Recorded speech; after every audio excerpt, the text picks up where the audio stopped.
GreenSpark Solar is dedicated to helping people power their homes and businesses with local solar power and battery storage backup. More at greensparksolar.com. From WXXI News, this is Connections. I'm Evan Dawson. Our connection this hour was made over the weekend when voters in Germany chose a new government. For days, the buzz had focused on how well the far-right German AfD party would do after getting support from both American Vice President J.D. Vance and from Elon Musk. The AfD ended up coming in second, around 20% of the vote, historically high for the party, but not enough to force their way into a governing coalition. Instead, German conservatives won the election, and they will be led by the next chancellor, Friedrich Merz, who has never held office before. The conservative Merz did not hold back at taking multiple shots at American President Donald Trump. I'll quote Reuters now. Friedrich Merz vowed to help give Europe real independence from the United States. Merz is set to become chancellor with German security caught between a confrontational U.S. and an assertive Russia and China. Merz took aim at the U.S. in blunt remarks after his victory, criticizing the outrageous comments flowing from Washington during the campaign, comparing them to hostile interventions from Russia, end quote. Here's what Merz said about Trump after his party's victory. Quote, "We are under such massive pressure from two sides that my absolute priority now is to achieve unity in Europe. It is possible to create unity in Europe. We will strengthen Europe as quickly as possible so that we can achieve real independence from the USA, step by step," end quote. And Merz went on to say that NATO will be strong, even if it has to take a different form. His implication was clear. Europe cannot count on the Trump administration. Denmark Prime Minister Mette Frederiksen said last week that Denmark has to dramatically increase military spending, concerned that Russia could start other wars in Europe, and wanting to make sure Denmark could protect itself while still supporting Ukraine. The Prime Minister said, quote, "There is one message for our Chief of Defense. Buy, buy, buy. If we can't get the best equipment, buy the next best. There's only one thing that counts now, and that is speed," end quote. Journalist Michael Weiss notes that Denmark also set aside resources to reinforce Greenland's defenses, as Russia has raised its military profile in the Arctic, while President Trump has said that the United States should own Greenland. In just 1 month, American alliances have been turned upside down. We talked a lot last hour, specifically about Ukraine. This hour, my guest is a Western New Yorker who has spent years working on democratic movements in Europe. Dr. Valerie Perry is a senior associate with the Democratization Policy Council. Valerie, welcome back to the program. Thanks for making time. Hi, Evan. Thanks for the invitation. And you're located in the Balkans. Tell us a little bit more about, for listeners who don't know what the Democratization Policy Council is, tell us more about the organization and your work. Sure. The Democratization Policy Council was conceived of during the time of the wars in the former Yugoslavia in the mid 90s, and then consolidated a few years after the wars ended. And the reason it came together was the interest in supporting the development of rights-based democratic systems based on accountability, good governance, and positive citizen involvement in the conduct of the state.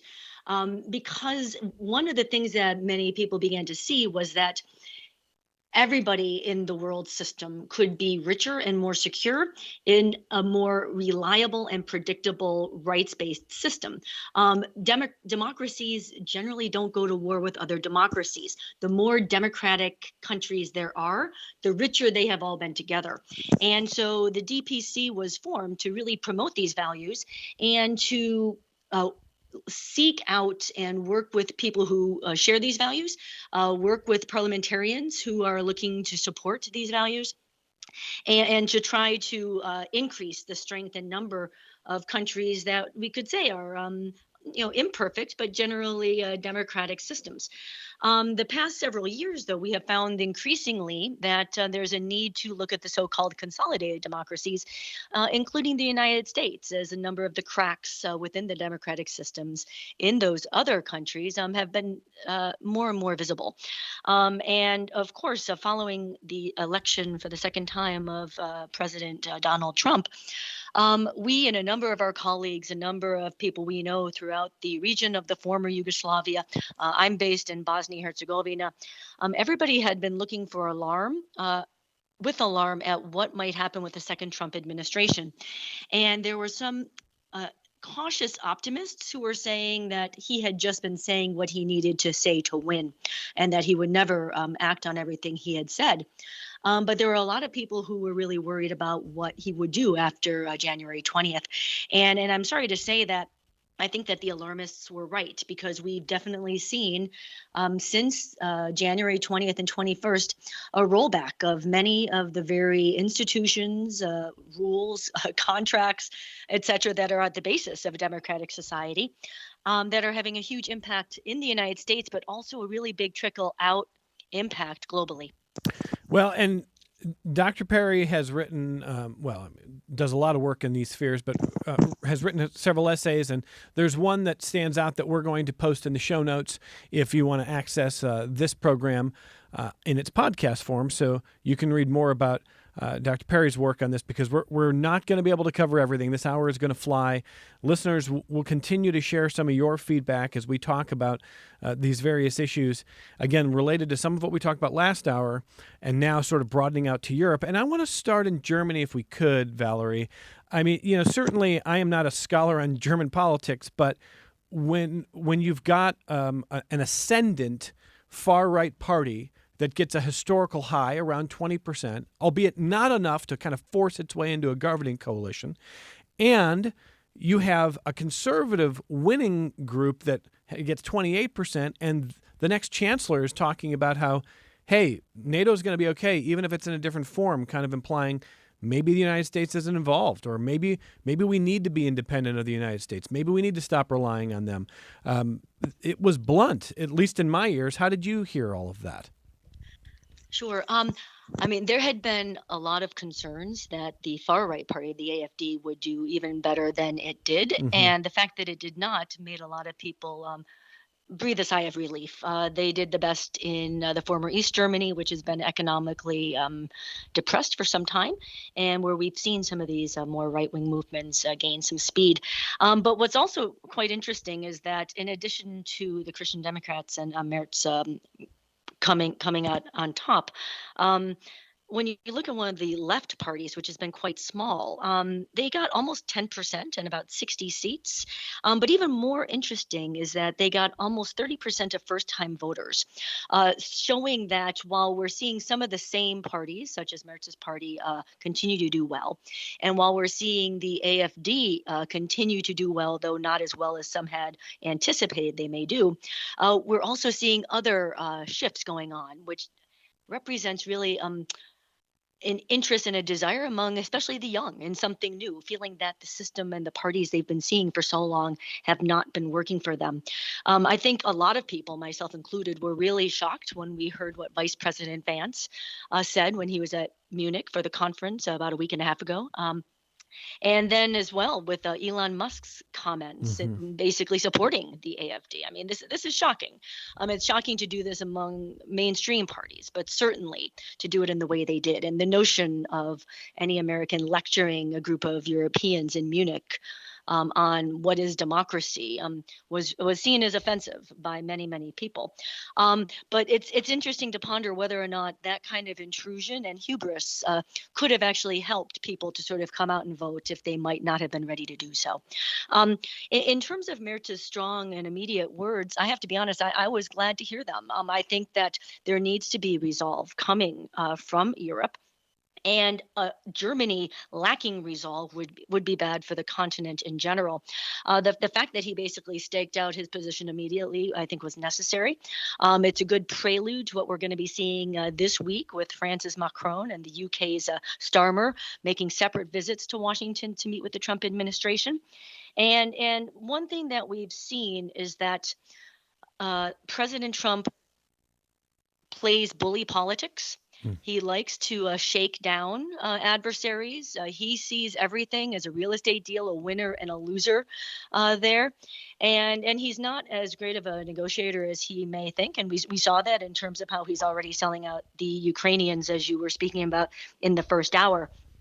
And I think that unfortunately, the terrible wake up call that Europe got, both in Munich, but then also with this latest embrace of Vladimir Putin in Russia by Donald Trump in terms of taking Moscow's basic side in terms of not only strategies and ideas for moving forward, but in marginalizing Ukraine from even being at the table, and even more embarrassingly embracing the misinformation that Ukraine was somehow to blame Mm. for the invasion of its own country some years ago. So I think that the resolve is good. It's a good first step. But it's a tough first step because even though Trump has not pulled the United States out of NATO as he's toyed with in the past, you really have to wonder what kind of future NATO can have when Europe is suddenly wondering how they can possibly trust anything coming out of Washington.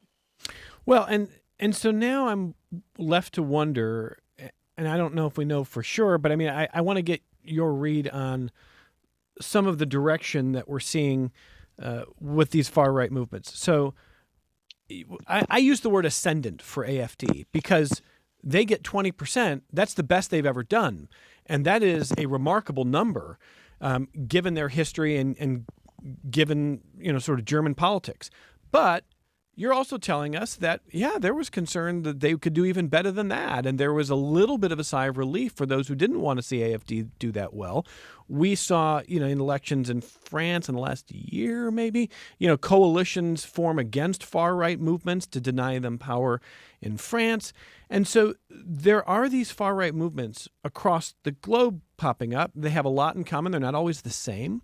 But are they truly ascendant? Are they reaching a ceiling? Or do you think that there's still a threat in various places here, Valerie?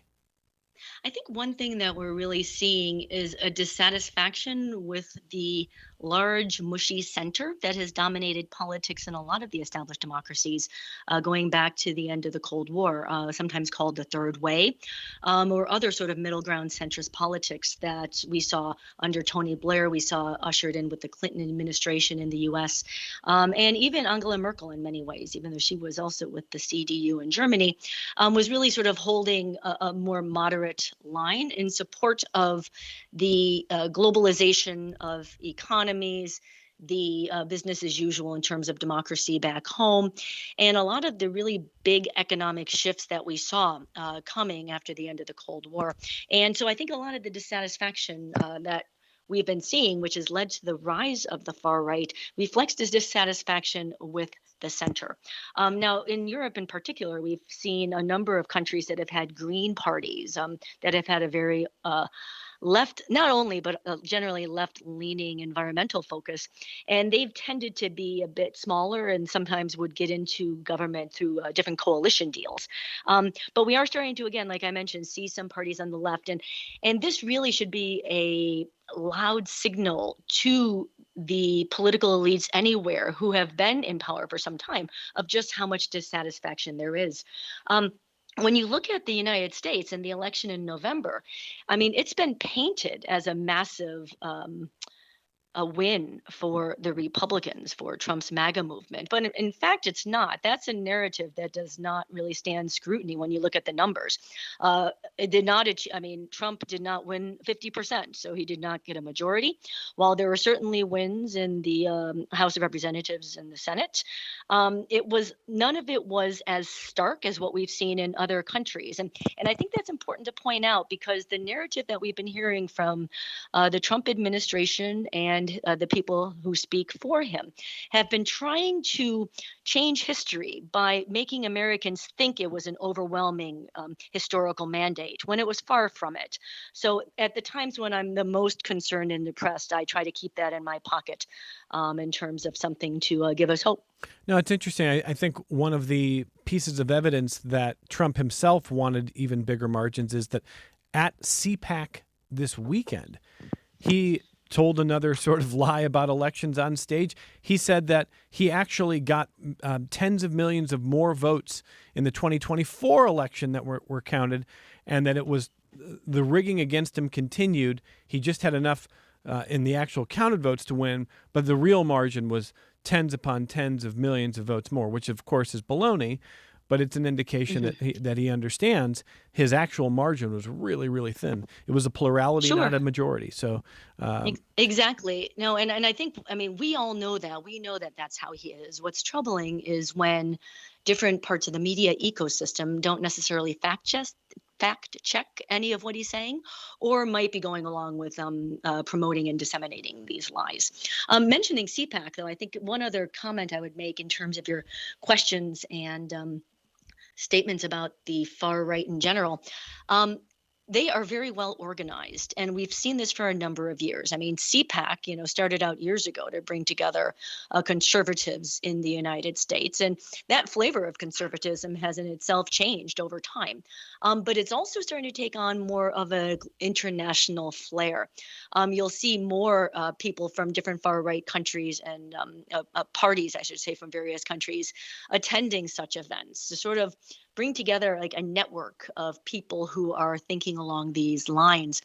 And that's for me what's a quite troubling trend, because these, and again, ideology is ideology. You can disagree on different ways of organizing society, on different ways to approach policy. But what we see quite consistently is that far right movements seek to gain and consolidate power, not by winning the argument about policy and ways forward, but by limiting or distorting the vote, by spreading mis and disinformation, by very tactical gerrymandering, and by wielding the levers of power and money once they have it, including in some cases by changing the constitution, which of course is something that we've seen in Hungary, but is really just out of the autocrat's playbook. You recently wrote about the new identity politics, particularly in the United States. I'm thinking about that comes, interestingly, as you write, complete with a movement's name, with symbols, with sort of in-group winks and nods. And, the irony, of course, is that so much of the culture war that has sprung up in this country has framed it as, well, this right-leaning movement is tired of identity politics, and identity politics is associated with the political left. And so I wonder if you could explain a little bit more about how you see actual identitarian movements, and along with, how you think that they should be understood or dealt with. Sure. I mean, there's a lot of different ways to look at these identity-based movements. In Europe, the far right is very often defined by what can only be described as white nationalism, and this feeds into and grows from anti-immigrant, anti-migrant sentiment, anti-non-Christian religions, the decline of church attendance, all of these different cultural war issues you would see throughout different countries in Europe. And we're seeing more and more of that in the United States as well. I mean, you can see that on steroids when you see some people who are basically calling for white nationalist movements, Christian nationalist movements, etc.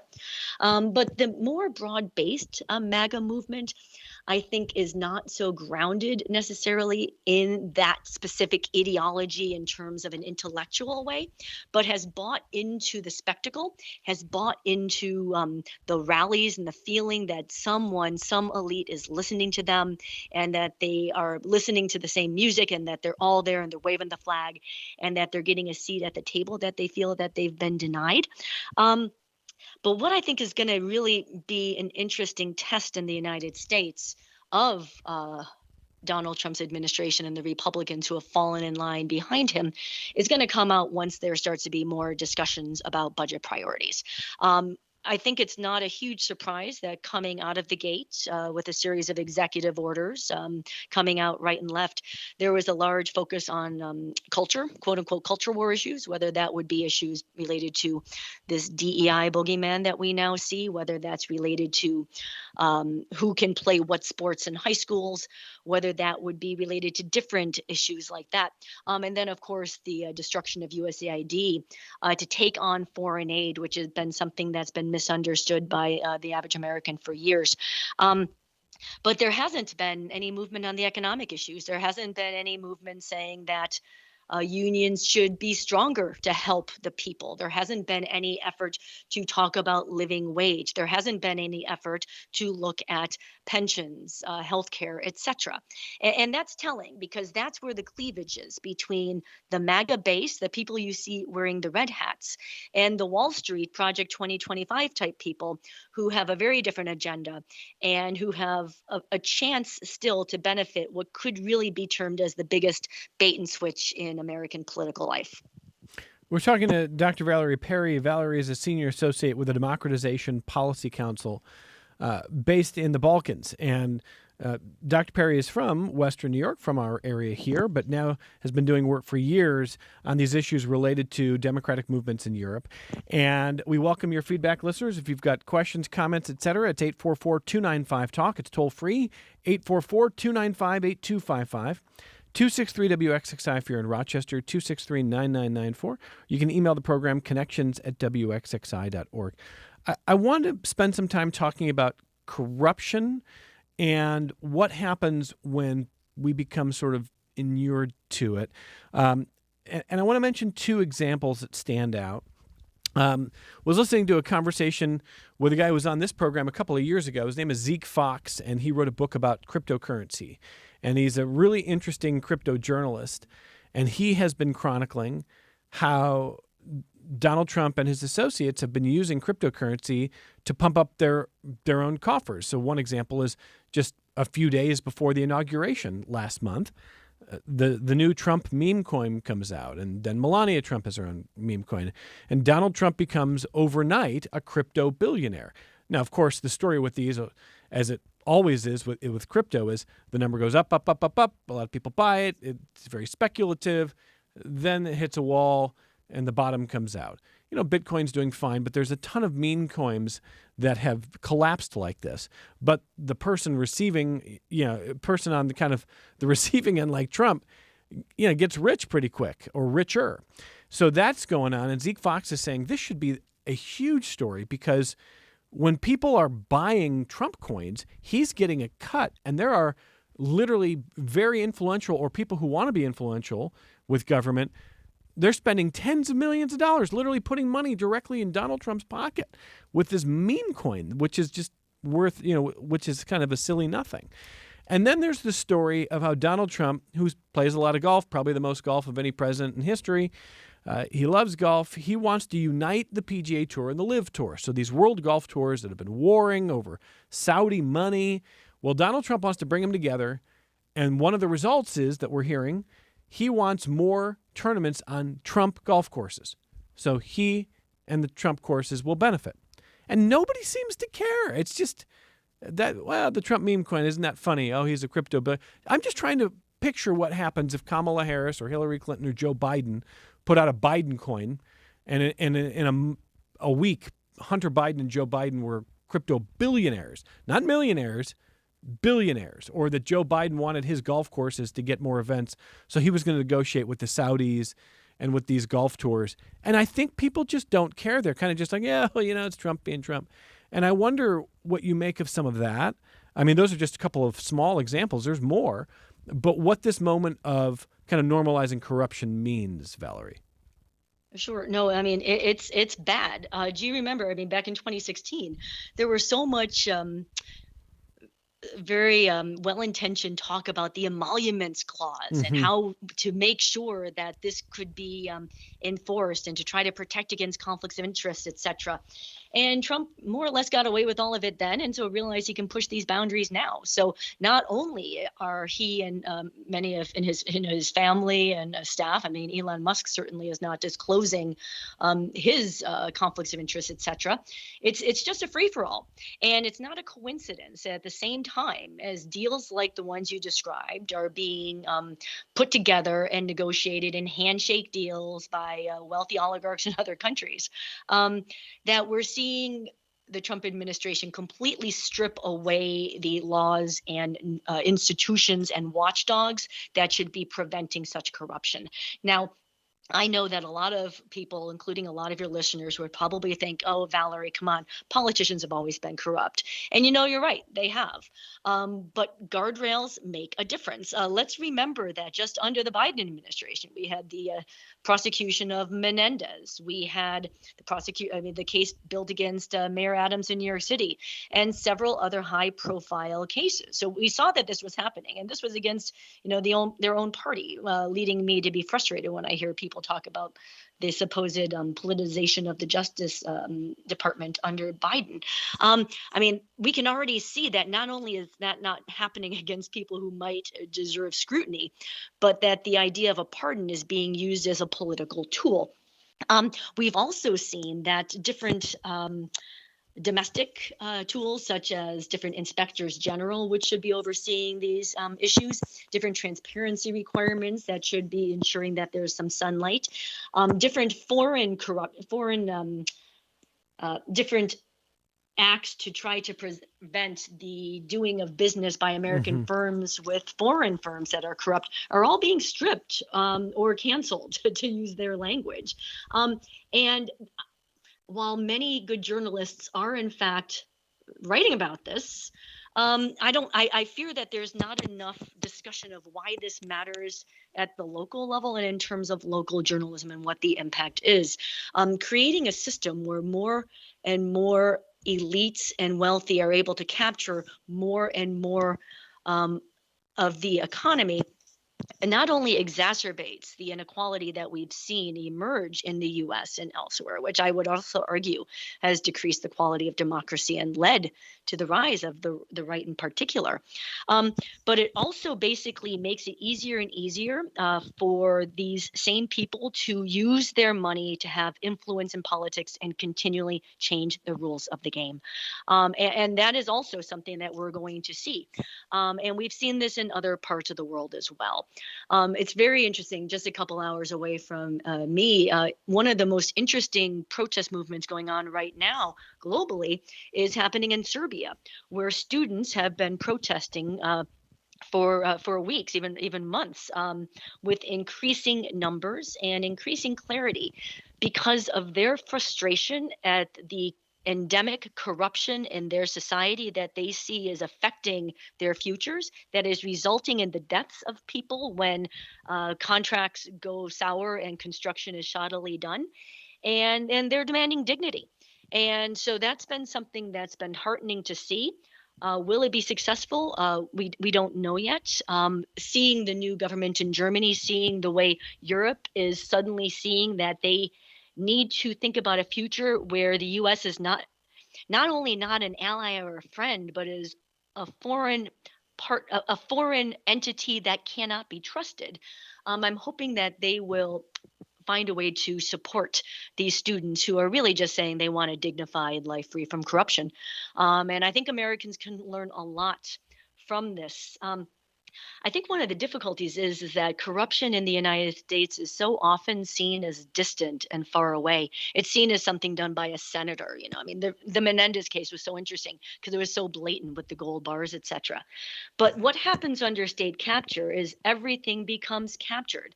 If you want your son or daughter to be able to go to a public university, you might need to pay a bribe. If you want to go collect your veterans benefits, you might need to know someone or pay a bribe. That's why state capture and corruption go hand in hand. And that's what generally leads people to finally rise up and say they've had enough, but with varying success. Can you describe the effect of nihilism here? And by that, I mean this routine kind of just blitz of corruption to the point where people think, well, as you said earlier, well, isn't everybody corrupt? Or what they're actually saying there is, well, isn't it all the same? Okay, Trump is corrupt, sure. But, Biden was corrupt. Here's Dallas who emails me and says, well, would it be better if Trump just sold his brand like Biden did? I mean, that implies that there's just no difference between Biden and Trump. It's all the same. And I think that what I've learned from listening to people like you, Valerie, is that is what some leaders want people to think, that nothing matters anymore. Exactly. No, and what's especially troubling, And you see this in many places around the world, but the fact that it's become such a commonality in the United States are just the completely different information bubbles. I mean, whether you're looking at something as quote unquote mainstream as Fox right now, which has a very specific editorial angle and also has a specific way of approaching the news coverage. You have other television and online and podcast bros, etc., putting out a steady stream of information that sometimes that is either skewing the facts or sometimes putting out complete bull that really can't be backed up. And yet if people are only hearing that, then of course they're going to think, well, that's just the way it is. And you're right that nihilism can be the point, because there's no better way for anti-democratic politicians to stay in power than by making sure that people just shrug and go about their day and watch their reality series, keep their head down and try to not engaged. And that's what the danger is. Now, the difficulty is that to try to really make a change in the American system in terms of how money and politics has become so complete would mean a really difficult decision and discussion among Democrats and independents to say, okay, we need to say enough of this as well. We need to stop taking the money from these big donors. We also need to change our way of doing business. And that's hard. That's a really tough way to try to compete in a system that has been completely warped by money. But I think it's important to remember that it was not always this way. You only need to go back to even before Citizens United to see that there were at least then more guardrails in terms of money and dark money. Now it's a free-for-all. I mean, you couldn't make up the notion that someone who donated so much money to the Trump campaign is now basically going on TV with a chainsaw and cutting positions and basically wielding power with no accountability or responsibility. But that's only because of money. And so until the opposition and until citizens see that democracy in the United States will never be compatible with a system where money can buy everything in terms of the political and policy environment, until that happens, the future is kind of bleak. We have to take this only break of the hour, and we're going to come right back. I've got a couple of your phone calls. In fact, that phone has been ringing for the last 5 minutes. We're going to get as many calls as we can in. We've got emails to share, and we're going to spend some more time talking to Valerie Perry from the Democratization Policy Council about what she thinks people who care about corruption and are concerned about it and are concerned about preserving democratic processes, what they can do. We'll talk more about that on the other side of this only break. Support for your public radio station comes from our members and from Greater Rochester Habitat for Humanity's Restore, a nonprofit home improvement store offering donated furniture, housewares, and appliances in support of the mission to build homes for the community. More at grhabitat.org/restore. This is Connections. I'm Evan Dawson. To your phone calls we go. Sam in Rochester. Hi, Sam. Go ahead. Hi. So a few minutes ago, you and your guests were talking about sort of like media coverage on these things. And I just feel like it's so important to remember that like the decimation of especially local media and local newsrooms and newspapers has been happening for a long time and feels like it was one of those things that, like, not to sound like a conspiracy theorist, but I think that there has been some intentionality among people with money and power around how we dismantle local newsrooms, and that has a really big impact on how people get information. There are fewer journalists who are working for mainstream traditional media outlets because the jobs are gone, and that means that it becomes harder for the average citizen to get this information because there's just nobody covering it. And then, I think we're in an environment where we have people who are, you've got the local under-the-desk news person, and that's amazing, but those people are only generally able to reach people who are already in their orbit. And I just think that, the way that information is covered, what gets covered, and who gets access to it has changed so dramatically, and I just feel like it was not an accident that this has happened over the last, 15, 20, 30 years, and it brings us to where we are now, which is, I think, a combination of apathy and also this sort of it's overwhelming, right? I have to go and find information because there's this what seems like a concerted effort to try to actually prevent people from getting accurate information. Sam, there's a lot of really good stuff there. I'm going to send it over to Valerie. I will say the one thing that I think is at baseline, I think the fragmentation of media was coming, and that was going to be a problem for journalism, in that with everything being digitized, with people being able to stream and get content in different ways, people don't like paying for journalism. People don't like paying for content. And now there are so many different places, and I say places, platforms, et cetera, that you can go, and there's not, we try to be a public square right here. That is what we are trying to do. That is what we are trying to be. There's not much of that anymore. So that fragmentation was always going to be a problem. But your point about the fact that there are people in power who are sort of gleeful about that, or have maybe even accelerated that, or tried to benefit from that, I think is really important. And I want to give Valerie some time to talk about that. Go ahead, Valerie.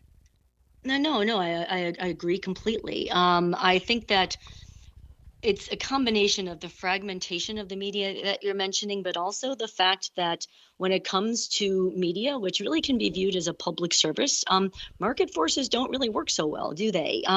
We can see that when the internet got started and everyone was, putting their content online and no one wanted to pay for it. And then that basically broke the business model. And it was one of the earlier signs that we saw that the Silicon Valley ethos of run fast and break things can have terrible consequences.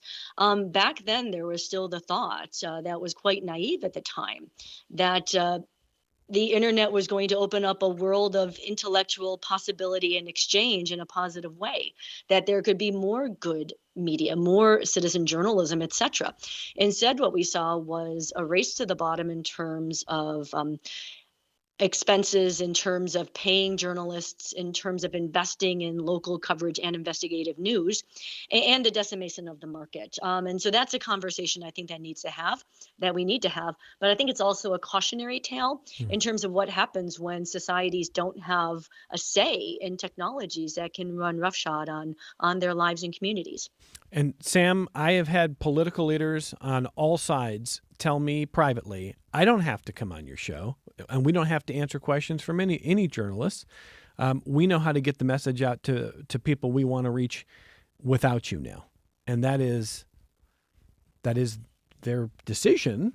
But the more that happens, I think we are in a going down a road that I would prefer we don't. So I appreciate that, Sam. Thank you for the phone call. Let me get Kevin and Victor next. Hi, Kevin. Go ahead. Hi, Evan. Yeah, Dr. Valerie, I've spoken to you before, but I think that your idea of democracy is really closer to just loosey-goosey progressive values and not really democracy in the strictest sense of the word. And one of the things that bothered me is that you said today is that you're worried about Trump weaponizing the Justice Department. I mean, the Biden Justice Department was totally weaponized. And I could give you a whole list, but just a few things. They sent goon squads to a 70-year-old pro-life man for some totally innocent thing he did in an abortion clinic with guns, flak jackets and the whole bit. And they did that to other pro-life people. What they did to Roger Stone and Steve Bannon, same kind of thing. You had Hunter and the Biden family running around, your turf really, just peddling influence, getting millions, tens of millions of dollars. Nobody did a damn thing about it. And when the Republican Congress just exposed this stuff, they said, oh, well, Joe probably wasn't involved. Okay, well, Joe was involved in it. Alan Dershowitz, who I think most of us respect, he said that what they've done to Trump at every level, federal, state, local, is the worst miscarriage of justice he's ever seen in his life. He left the Democrat Party. He lost all his friends. And I would take his word very seriously. And just to shore that up, also Jonathan Turley, who's a real straight shooter, and to me, most importantly, Judge Judy said, what they're doing to Trump is just horrible in New York because we have so many problems. What they're doing to Trump is just a joke. Now, all that to me is a real miscarriage of democracy and justice, and I'm amazed that you're not concerned about those things. So I'll just leave it there. I could say a lot more. Well, hang there for a second, Kevin. I appreciate the phone call. Go ahead, Valerie. No, sure, Kevin. Thanks for the call. First of all, I guess I just confirm my definition of democracy is that it's a system where people can decide who they want to represent them and hold them accountable. That's it. And I think that's the most important element. I mean, do I believe in human rights? Yes. Do I believe that the most marginalized in society should at least have an opportunity to move ahead? Yes. But in terms of like democratic political principles, it's deciding who you want and being able to hold them accountable and being able to get rid of them if you want to. And those elements are contrary to state capture. When your comments about the previous administration, I mean, I guess, is any administration perfect? No. But I guess if the Biden administration had been so corrupt and self-interested, it's hard for me to understand why Hunter Biden would have been prosecuted at all. It's also difficult for me to reconcile what you're saying with the fact that with the raft of lawsuits against President Trump happening in many different jurisdictions with many different judges and with juries of his peers. It was not centralized and top down. It was very dispersed, and it was really demonstrating along the way certain trials of evidence. And finally, I think most importantly, when you look at the cases when President Trump was trying to challenge the results of the election in 2020, there were tons of court cases, again, in red states, blue states, and different jurisdictions that were all finding that the election was fine. So one of the nice things about a federal system is that you've got those checks and balances built in.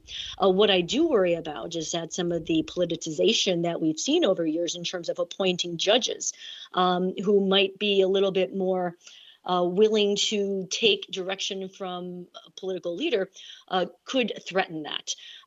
Similarly, I think, and again, you may remember this from the fallout after the Nixon administration, a lot of steps were taken then to try to make some distance between the the Department of Justice and the White House.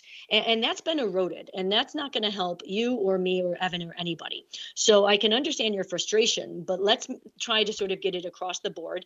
And again, I would say that your number one concern then should be money in politics. Because if you don't have the money to be in politics, Kevin, you're not going to be able to be playing either.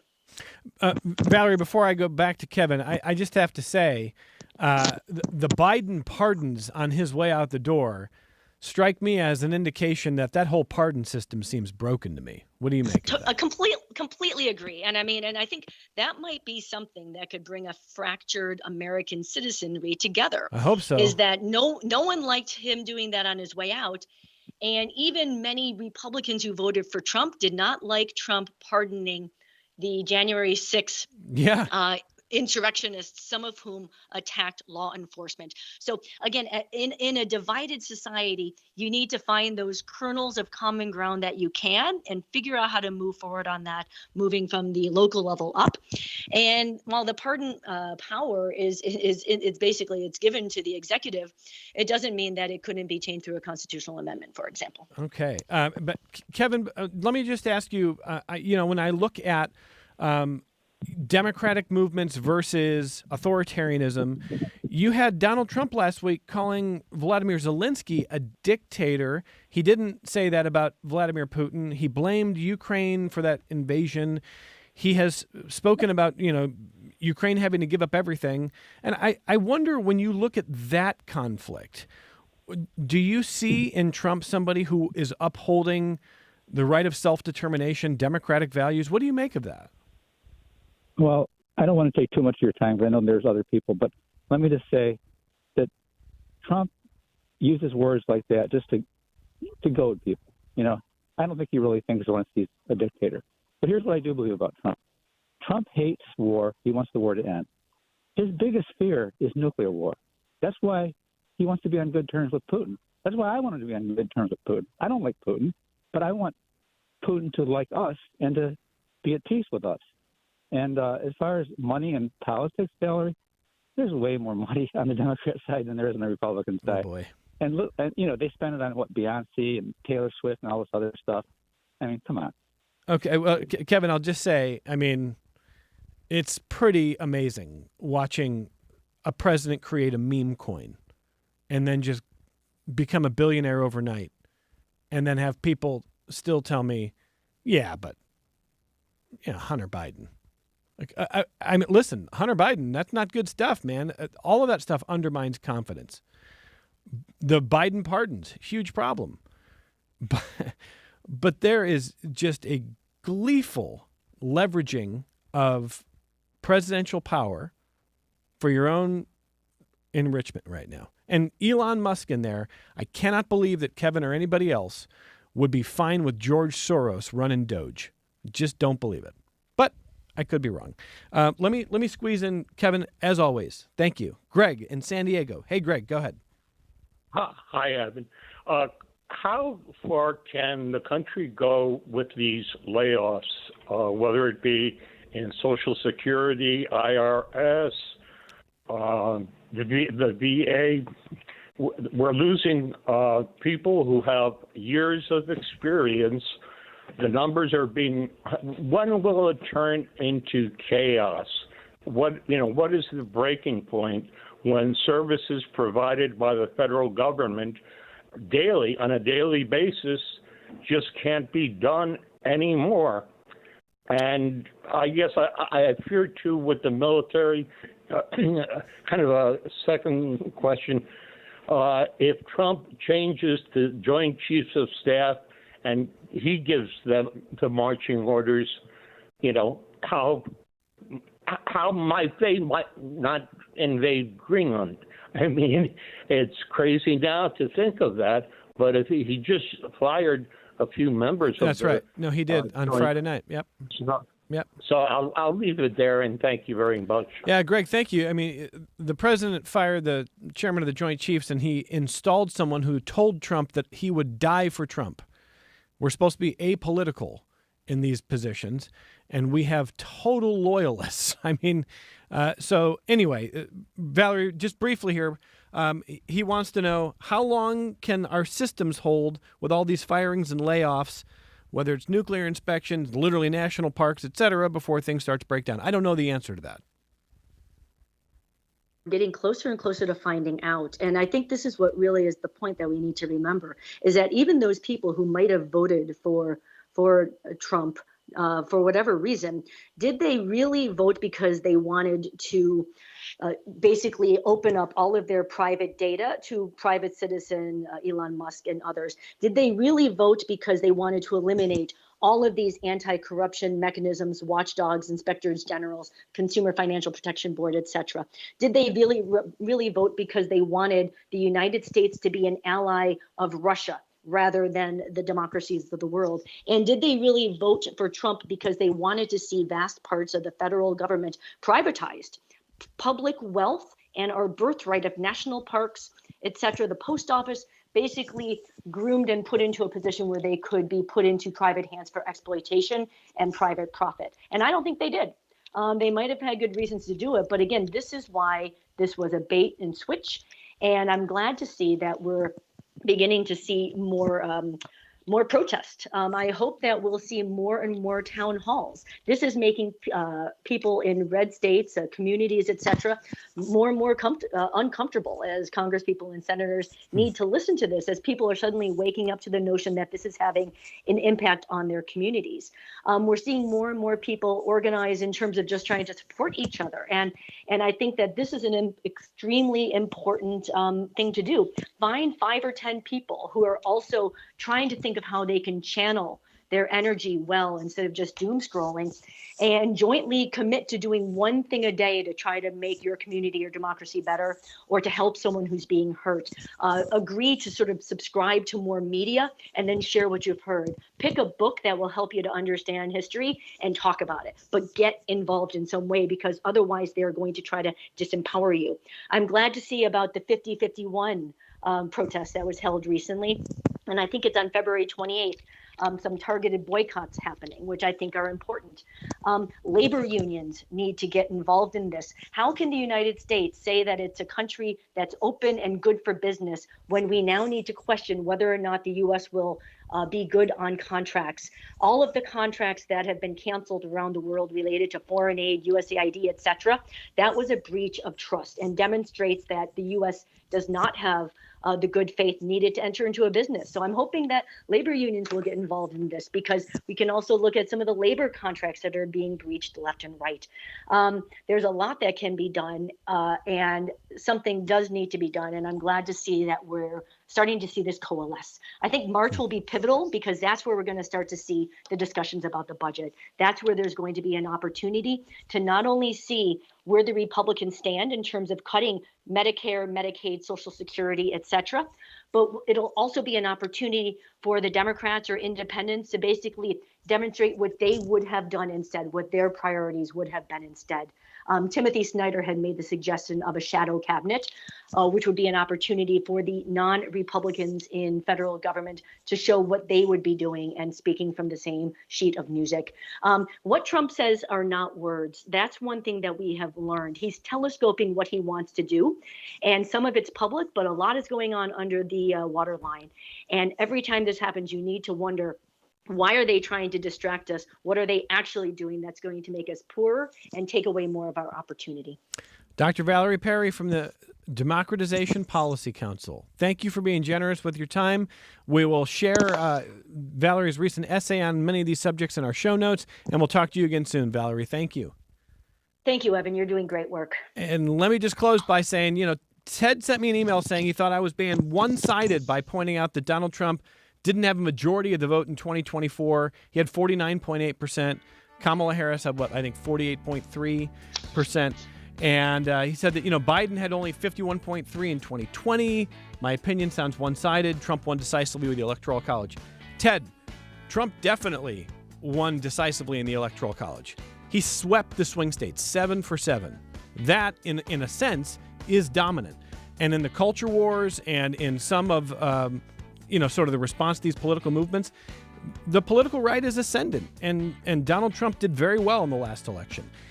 Every election, going back to maybe 1980, 84, has been really, really close. 2008 was a blowout, but it's close. We are a very closely divided society. I am not taking anything away from Donald Trump's victory. We're just talking about where we are. And I appreciate the email as always. Thanks, everyone, for listening. We are back with you tomorrow on member-supported public media.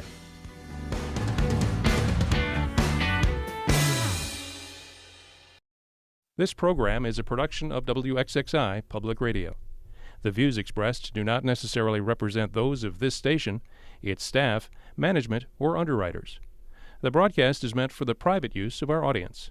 Any rebroadcast or use in another medium without expressed written consent of WXXI is strictly prohibited. Connections with Evan Dawson is available as a podcast. Just click on the Connections link at WXXInews.org.